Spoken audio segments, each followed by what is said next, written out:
আসসালামু আলাইকুম viewers, welcome to momos kitchen.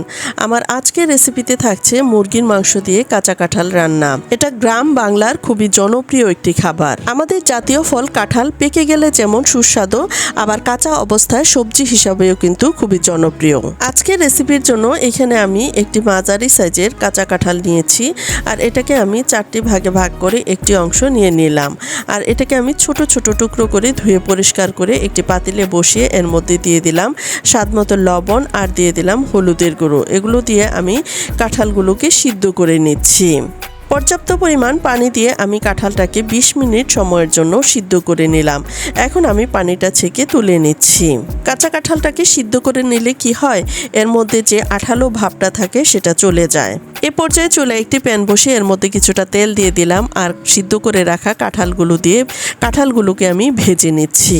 কাঁঠালটা ভেজে নিলে এই রান্নাটা আরও বেশি মুখরোচক হয়। দেখুন কাঁঠালটা ভাজা ভাজা হয়ে গেছে, এখন আমি এগুলোকে তুলে নিচ্ছি। আজকের রেসিপির জন্য এখানে নিয়ে নিলাম 1 কেজি পরিমাণ মুরগির মাংস।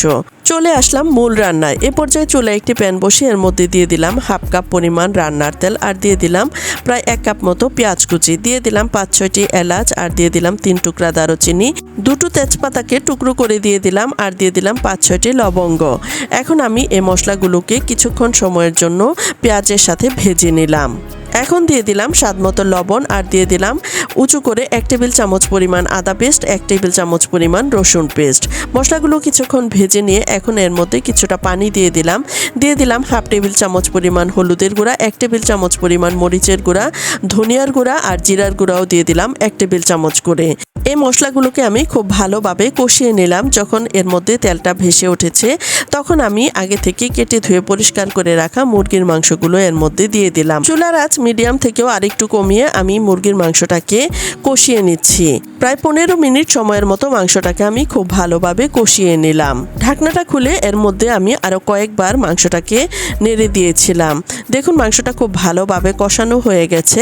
এখন আমি আগে থেকে ভেজে রাখা কাঁঠালগুলো এর মধ্যে দিয়ে দিলাম। কাঁঠালগুলো দিয়ে আমি মাংসের সাথে খুব ভালোভাবে মিশিয়ে নিচ্ছি। আর মেশানো হয়ে গেলে এখন আমি ঢাকনা দিয়ে ঢেকে আরও কিছু সময়ের জন্য কষিয়ে নিলাম।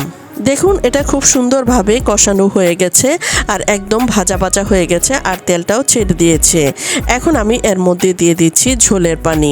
এখানে পানির পরিমাণ খুব বেশি দেব না, কেননা আমি মুরগির মাংসটাকেও খুব ভালোভাবে সিদ্ধ করে নিয়েছি, আর কাঁঠালগুলোকে তো আগে থেকেই সিদ্ধ করে ভেজে রেখেছিলাম। তাই ঝোলের পরিমাণ বেশি দিলে তরকারিটা পানসে হয়ে যাবে।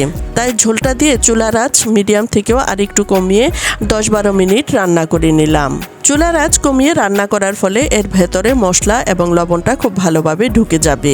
আর এর মধ্যে এখন দিয়ে দিলাম 1/2 চা চামচ মতো গরম মশলার গুঁড়ো, দিয়ে দিলাম 1 চা চামচ মতো ভাজা জিরার গুঁড়ো, এখন দিয়ে দিলাম 4-5টি কাঁচামরিচ। আবারও আমি নেড়ে চেড়ে মিশিয়ে দিচ্ছি। আবারও ঢাকনা দিয়ে ঢেকে খুবই অল্প সময়ের জন্য রান্না করে নিচ্ছি। মশলার পরিমাণটা ঠিকঠাক মতো না হলে কিন্তু এই কাঁঠালের তরকারিটা খেতে ভালো লাগে না। এখন আমি এর মধ্যে দিয়ে দিচ্ছি কিছুটা পেঁয়াজ বেরেস্তা, আর এতে করে এই তরকারিটা খেতে আরও অনেক বেশি সুস্বাদু হবে। এখন আমি ঢাকনা দিয়ে ঢেকে চুলার জাল বন্ধ করে দিচ্ছি। ফাইনালি আমার রান্নাটা কমপ্লিট হয়ে গেছে। এখন আমি পরিবেশন করে দেখাচ্ছি। আজকে আমি মুরগির মাংস দিয়ে কাঁচা কাঁঠালের তরকারিটা রান্না করেছি, আর এর আগে আমি গরুর মাংস দিয়ে কাঁচা কাঁঠালের তরকারিটা রান্না করে দেখিয়েছি, আর আপনাদের বেশ ভালো সাড়া পেয়েছি। আশা করছি আমার আজকের এই ভিডিওটি আপনাদের কিছুটা হলেও উপকারে আসবে। আবারও দেখা হবে নতুন কোনো ভিডিওতে। আজ এ পর্যন্তই। আল্লাহ হাফেজ।